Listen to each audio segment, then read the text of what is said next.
Hello students, आज हम नया टॉपिक करवाते हैं रिप्रोडक्शन इन बैक्टीरिया। बैक्टीरिया की क्लासिफिकेशन मैंने आपको करवा दी थी। क्लासिफिकेशन जो नॉर्मल करवाई गई थी उसके अंदर एक टॉपिक रहता था सिर्फ reproduction in bacteria. One by इसको हम आप करवाते हैं, क्या टाइप्स होते हैं, किस तरीके से होता है। किसी चैनल को सब्सक्राइब कर लेना। किसी के कोई डाउट्स हैं कमेंट बॉक्स के अंदर बता देना। आपको 11th क्लास की सीरीज में सभी टॉपिक्स मिल जाएंगे। स्टार्ट करते हैं हम इसके अंदर किस तरीके से रिप्रोडक्शन इन बैक्टीरिया होता है। There are 3 ways by which the reproduction of bacteria occur. इसमें 3 टाइप्स ऑफ रिप्रोडक्शंस होते हैं। First one is the vegetative, asexual and sexual. Most of cases जो बैक्टीरिया होता है वो वेजिटेटिव रिप्रोड्यूस करता है। एसेक्सुअल और सेक्सुअल रिप्रोडक्शंस जो होते हैं वो अनफेवरेबल कंडीशंस के अंदर करता है। सेक्सुअल रिप्रोडक्शंस के अंदर इसमें मेल और फीमेल की फॉर्मेशन नहीं होती है, एक्सचेंज ऑफ जेनेटिक मटेरियल होता है, उसी को हम इसके अंदर सेक्सुअल प्रोडक्शन के अंदर कंसीडर करते हैं। First one is the vegetative reproductions. Vegetative reproductions के अंदर क्या होता है? वेजिटेटिव रिप्रोडक्शंस ऑफ बैक्टीरिया को हम 2 प्रोसेस में डिवाइड करते हैं, binary fission and budding process. Binary fission में क्या होता है? कॉमन प्रोसेस होता है जब बैक्टीरिया प्रोड्यूस करता है बाइनरी फिजन के थ्रू। बाइनरी होता है, बाइनरी मीन्स 2, तो एक जो बैक्टीरियल सेल होती है वो 2 के अंदर डिवाइड कर जाती है, that is the binary fission. Image के थ्रू मैं आपको समझाती हूँ। बैक्टीरियल सेल के अंदर के पास क्या होता है? सेल वॉल होती है, साइटोप्लाज्मा, साइटोप्लाज्मिक मेम्ब्रेन, क्रोमोसोम्स। ये नॉर्मल एक बैक्टीरियल सेल होती है। जब ये सेल के अंदर साइटोप्लाज्मा बढ़ता है तो जो इसका जेनेटिक मटेरियल है वो बढ़ना स्टार्ट करता है। वो अब जब इसको हम बोलते हैं रेप्लिकेशन ऑफ डीएनए, कि इसकी एग्जैक्ट कॉपी बनती है। जो यहाँ पर क्रोमोसोम्स मटेरियल है वहाँ पर भी क्या है? एग्जैक्ट इसी तरीके का क्रोमोसोम मटेरियल बनता है। इसको हम रेप्लिकेशन बोलते हैं। बाद में ये क्या है? अलग हो जाता है। ये रेप्लिकेटेड डीएनए जो होता है उसको हम सेग्रीगेशन ऑफ डीएनए, सेग्रीगेशन मतलब अलग अलग हो जाना। जब ये सेग्रीगेट हो रहा होता है तो इसी के साथ में इसकी सेल वॉल्स जो होती हैं अंदर की तरफ इन्वेजिनेट करती हैं, जिससे ये सेप्टा की फॉर्मेशन होती है और ये एक सेल 2 सेल के अंदर डिवाइड कर जाती है, that is the cell splitting. और इसी तरीके से एक सेल 2 सेल में डिवाइड कर जाती है, that is the binary fission. तो हम प्रोसेस में पढ़ते हैं इसका क्या होता है। Nucleoid gradually become elongated. Nucleoid को यहाँ होता है एक्स्ट्रा, ये जो इसको हम न्यूक्लियोइड बोलते हैं। इसके पास प्रोटीन्स नहीं होते हैं, ये पैकिंग में नहीं होता है, इसलिए इसको न्यूक्लियोइड बोलते हैं। तो ये क्या है? इलोंगेशन बनाता है, इलोंगेट होता है और डम्बल शेप की स्ट्रक्चर की फॉर्मेशन करता है। They still remain attached to the plasma membrane with the help of mesosomes. लेकिन ये प्लाज्मा मेम्ब्रेन के साथ अटैच कर रहता है, किसके थ्रू? मीजोसोम्स के थ्रू। मीजोसोम्स का ये काम होता है कि प्लाज्मा मेम्ब्रेन के साथ है इस क्रोमोसोम्स को अटैच करके रखे। उसके बाद क्या होता है? Duplication of DNA and mesosomes takes place. अब क्या है? डुप्लीकेशन ऑफ डीएनए भी होता है और मीजोसोम का भी डुप्लीकेशन होता है और उसके बाद वो क्या है? अलग हो जाते हैं एक दूसरे से। अब डॉटर सेल्स के पास में मीजोसोम्स भी गया और न्यूक्लियोइड भी गया। कैसे? वो ऑपोजिट पोल्स पे होते हैं और वो उसको अटैच कर लेते हैं। प्लाज्मा मेम्ब्रेन अब क्या कर जाती है? इन्वेजिनेट। इन्वेजिनेट क्या होता है? ये इस तरीके से अंदर की तरफ जाना, दैट इज द इन्वेजिनेशन। अगर ये बाहर की तरफ होती तो हम इसको बोलते हैं इवेजिनेशन। तो इस तरीके से तो ये क्या करेगी? इन्वेजिनेट होगी सेंट्रलाइज के सेंटर में और 2 सेल्स इक्वली डिवाइड कर जाए, इक्वल सेल्स के अंदर फॉर्मेशन हो जाएगी आइडेंटिकल, कि दोनों के पास जेनेटिक मटेरियल भी सेम होता है, इसलिए हम उसको आइडेंटिकल भी बोलते हैं। तो ये आपको बता दिया है। अब है बडिंग। बडिंग के अंदर क्या होता है? It is the comparatively rare process of reproduction. कम होता है। मोस्ट ऑफ केसेस रोडोस्यूडोमोनास के अंदर ये देखा जाता है क्योंकि वो बडिंग के थ्रू रिप्रोड्यूस करती है। होता क्या है इसके अंदर कि बड के अंदर पेरेंट सेल्स के अंदर ये साइटोप्लाज्मा यहाँ पर मूव करता है। ये जब साइटोप्लाज्मा यहाँ पर मूव करता है तो ये जो डीएनए होता है, जेनेटिक मटेरियल होता है, ये भी डिवाइड करना या डुप्लीकेशन करना स्टार्ट कर देता है। Bud begin to form on the parent cell. Parent cell में बड की फॉर्मेशन हुई। Nucleus copies and divide the bud receive a copy. अब ये न्यूक्लियस की जो कॉपी बनती है उसके साथ साथ वो बड भी रिसीव करता है। अब क्या होती है? बड इस नॉर्मल सेल से, पेरेंट सेल से अलग हो जाती है। 2 केस हो सकते हैं, या तो ये सेल यहीं से अलग हो जाए या फिर ये यहाँ पर इस तरीके से कॉलोनी की फॉर्मेशन करे। तो ये क्या हो जाती है? अलग होकर इस तरीके से चेन भी बना सकती है, यहीं से अलग होकर दूसरे ऑर्गेनिज्म में भी फॉर्मेशन कर सकती है। तो ये इस तरीके से जब बैक्टीरियल सेल डिवाइड करती हैं तो हम उसको बडिंग बोलते हैं। It is a process by which the vegetative cell form a lateral protuberance. Protuberance का मतलब होता है इस तरीके का उभार, outgrowth. Is the form of an outbulge containing the fragment of a genetic material और द न्यूक्लियोइड इन इट। उसके अंदर क्या होता है, न्यूक्लियोइड भी होता है, ट्रांसफर करता है, एग्जैक्ट कॉपी होती है। द बड में बी आइदर सेपरेटेड, अब ये यहाँ से सेपरेट भी हो सकती है और आगे ये कॉलोनी की फॉर्मेशन भी कर सकती है। तो इस तरीके का जो प्रोसेसिंग होता है दैट इज द बडिंग। अब है एसेक्सुअल प्रोडक्शंस की फॉर्म। एसेक्सुअल प्रोड्यूस करता है जब बैक्टीरिया, जब वो उसको अनफेवरेबल कंडीशंस मिलती हैं, बैक्टीरिया को ग्रो करने के लिए फेवरेबल कंडीशन नहीं है, उसके लिए लाभदायक कंडीशंस नहीं है, अनफेवरेबल है वो कंडीशंस, तब वो इस तरीके से प्रोड्यूस करता है, उसको हम एंडोस्पोर की फॉर्मेशन बोलते हैं। एंडोस्पोर की फॉर्मेशन कब होती है? The formation of endospore is not always considered to be a mean of asexual productions but rather it is a mechanism of perennation. हम इसको रिप्रोडक्शन का मैकेनिज्म भी नहीं कर सकते, इसको हम पेरिनेशन की अपना बचाव का एक तरीका है, लेकिन इसको कुछ केसेस में सेक्सुअल प्रोडक्शन भी बोला जाता है। When the bacterial cells survive during an unfavorable conditions, तो उसके अंदर क्या होता है, जब ये ग्रो करता है उसके ऊपर एक थिक वॉल की फॉर्मेशन होती है। थिक वॉल या फिर वो ओवल शेप हो या फिर वो स्फेरिकल शेप, उसकी फॉर्मेशन होती है जो बैक्टीरियल प्रोटोप्लास्ट को कंटेनिंग किए हुए होती है। During unfavourable condition it is known as the endospore. Endospore के प्रोटोप्लास्ट के ऊपर, बैक्टीरियल प्रोटोप्लास्ट के ऊपर थिक वॉल की फॉर्मेशन बनती है जिसको हम एंडोस्पोर बोलते हैं। During the formation of an endospore, जब एंडोस्पोर की फॉर्मेशन होती है, सेल रिमेन इंटैक्ट, सेल हमेशा इकट्ठा होती है, बट द बैक्टीरियल प्रोटोप्लास्ट, कहने का मतलब सेल इतना ही रहेगी, इसके अंदर जो प्रोटोप्लास्ट है वो श्रिंक करेगा। प्रोटोप्लास्ट होता है जो साइटोप्लाज्मा प्लस न्यूक्लियस। साइटोप्लाज्मा में ज्यादातर क्या है, लिक्विड मटेरियल होता है, लिक्विड मींस वाटर, तो वो क्या करता है, श्रिंक करेगा, वो सिकुड़ेगा। तो प्रोटोप्लास्ट क्या करेगा, श्रिंक करेगा टू द सेंटर और in the sub terminal area of the cell, या तो सेंटर में करेगा या एक कॉर्नर में जाएगा, टर्मिनल पार्ट पे जाएगा। Enclosed within the 3 layer wall called the endosporium. अब इस प्रोटोप्लाज्म के चारों तरफ सेल की कवरिंग बनेगी, जब ये श्रिंक करके इस तरीके से 3 लेयर की कवरिंग फॉर्मेशन करेगा, that is the endosporium. It is followed by the another 2 layered wall. इसके बाद इसके ऊपर 2 लेयर की एक वॉल और फॉर्मेशन होगी सेल मेम्ब्रेन के ऊपर और प्रोटोप्लाज्म के बीच में, जो एक्सट्रीम सेंटर्स के ऊपर प्रेजेंट होती है। The area between the endosporium and the original cell wall remain empty, वो हमेशा क्या रहेगा, खाली रहेगा। ये एंडोस्पोरियम की सेल है और ये ओरिजिनल सेल है जो उसकी वॉल है, इसके बीच का एरिया है वो क्या है, खाली है, जिसको हम एक्सोस्पोरियम बोलते हैं।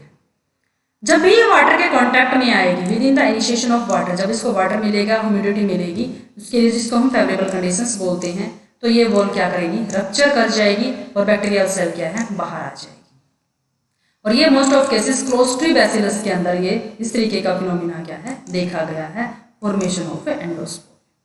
ये आपको याद रखना है कि किसके अंदर एंडोस्पोर की फॉर्मेशंस देखी गई है, किसके अंदर बडिंग की फॉर्मेशंस देखी गई है, किसके अंदर बाइनरी फिजन देखा जाता है। तो ये स्पेसिफिक होते हैं मोस्ट ऑफ केसेस। ये देखो, ये होता है एंडोस्पोर। पेरेंट सेल के अंदर इस तरीके से क्या है, ये श्रिंकेज होकर प्रोटोप्लाज्मा प्रेजेंट है, ये होता है एंडोस्पोर, ये फॉर्मेशन। एंडोस्पोर की अगर नॉर्मल स्ट्रक्चर देखते हैं तो इस तरीके से होता है, ये साइटोप्लाज्मा, ये न्यूक्लियस, ये इसका प्लाज्मा मेम्ब्रेन के बाहर की ये प्लाज्मा मेम्ब्रेन, ये एंडोस्पोरियम यहाँ तक की लेयर जिसको हम बोलते हैं, जिसको कॉर्टेक्स लिखा हुआ है, यहाँ से बीच तक का ये जो प्लाज्मा मेम्ब्रेन तक की लेयर है दैट इज द एक्सोस्पोरियम। ये सेल वॉल इसको कंटेन करके रखती है और जब इसको वाटर मिलता है तो ये वॉल रप्चर कर जाती है और ये बाहर आके ग्रो करना स्टार्ट करती है। एक नंबर से दूसरे नंबर में जो कन्वर्जेशन है वो होता है। Next one is the sexual production in the bacteria. Bacteria के अंदर सेक्सुअल प्रोडक्शन, नॉर्मली इसके अंदर मेल और फीमेल की फॉर्मेशन नहीं होती है, इसमें एक्सचेंज ऑफ जेनेटिक मटेरियल होता है, उसी को हम सेक्सुअल प्रोडक्शन में काउंट करते हैं। Process of sexual production of bacteria normally takes place when the condition is unfavourable. Sexual production भी वो तब करता है जब उसके कंडीशंस अनफेवरेबल होती हैं, और ये सेक्सुअल तो वो करता ही तब है। When the adequate substrate and water are not available in the environment and they are of following types, जो वाटर अवेलेबल नहीं है, उसके पास सबस्ट्रेट अवेलेबल नहीं है, तो वो सेक्सुअल प्रोडक्शन करता है। टाइप्स क्या है इसके, कॉन्जुगेशंस, ट्रांसफॉर्मेशन एंड ट्रांसडक्शंस। इनको अच्छे से याद कर लेना।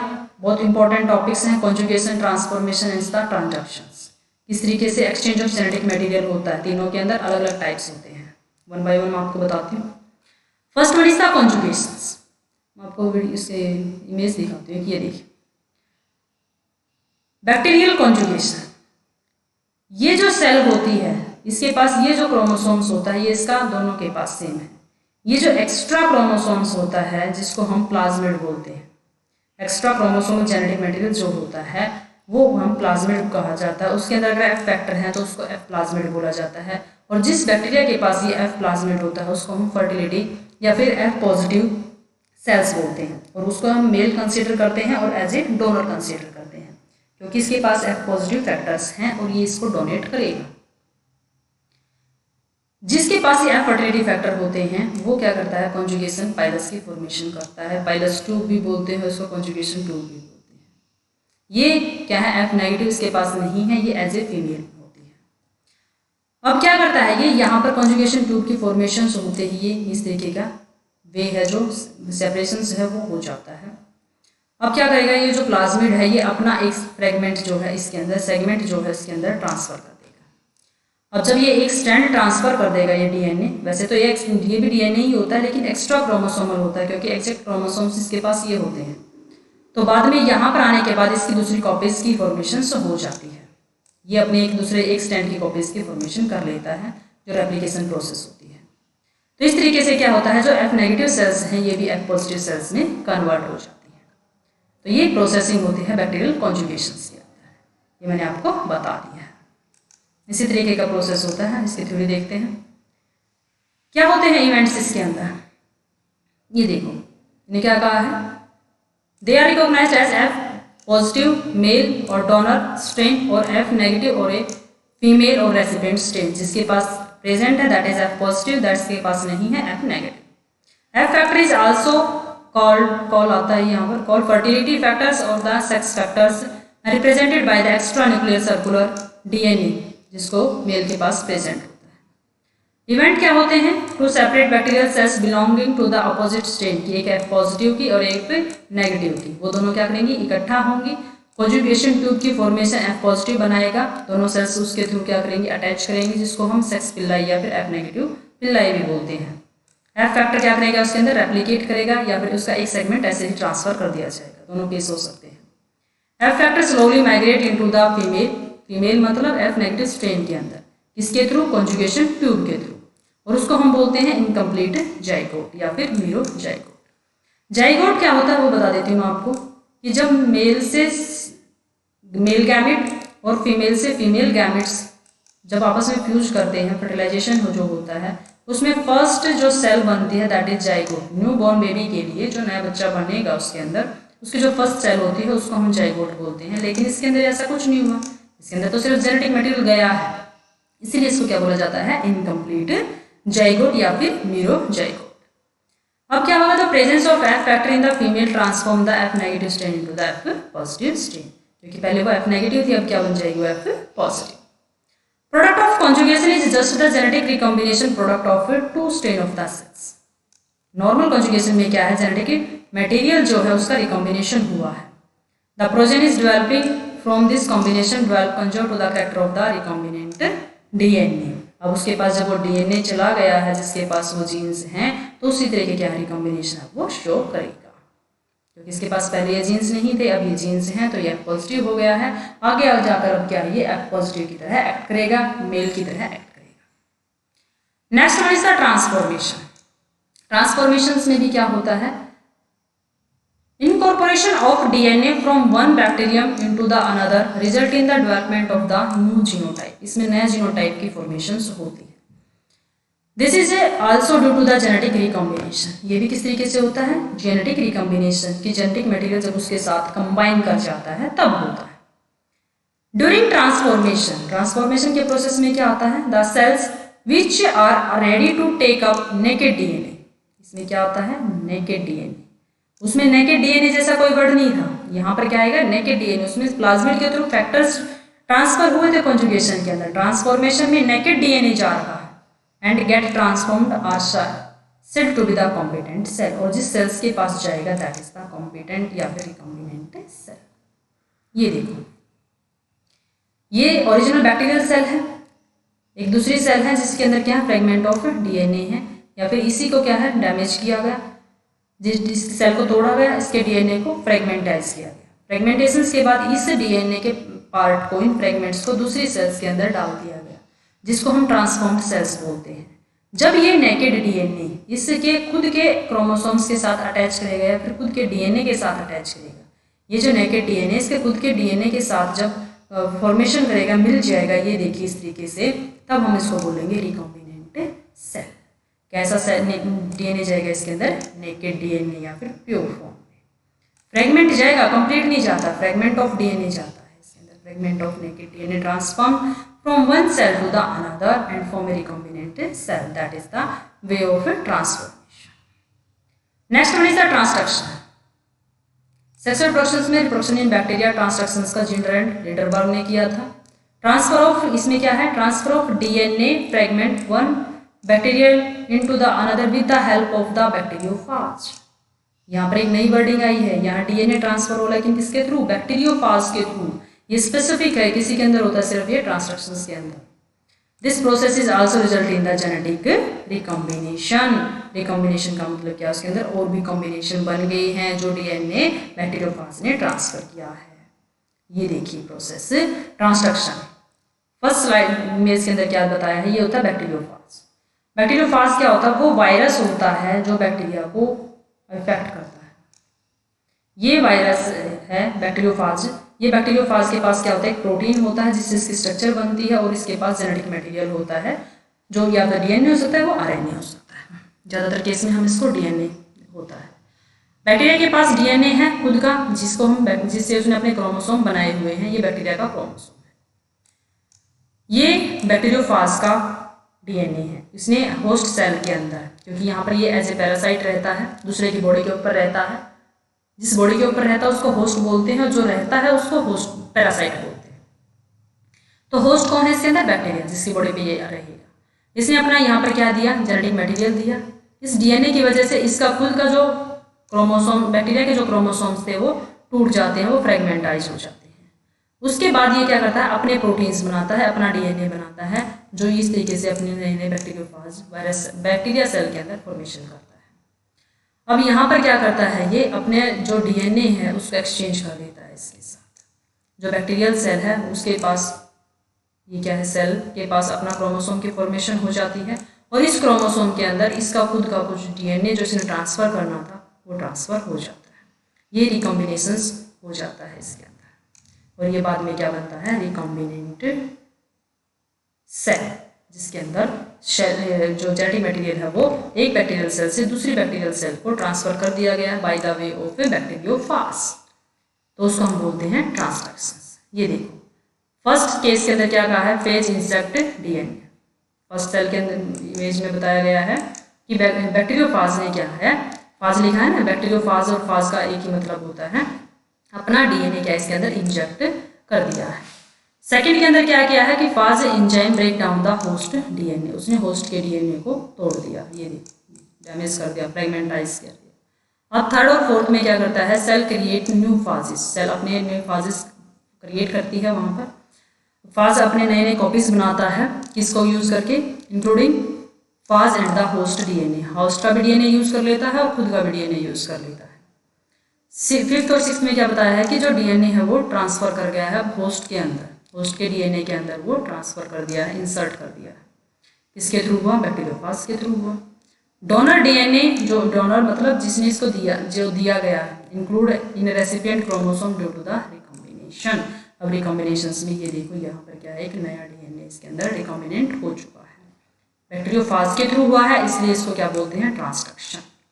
Transfer of portion of DNA from one bacterial into the another by the bacteriophage is known as the transduction process। ये सभी क्या है, रिप्रोडक्शन इन बैक्टीरिया था। इसमें आपको कोई डाउट है तो आप कमेंट बॉक्स में मेरे को बता सकते हैं, इससे आपको आगे की सीरीज आपको मिल जाएंगी। चैनल को सब्सक्राइब कर लेना, इसको अच्छे से पढ़ना, इसके आगे क्वेश्चंस करवाए जाएंगे आपको। Thank you students.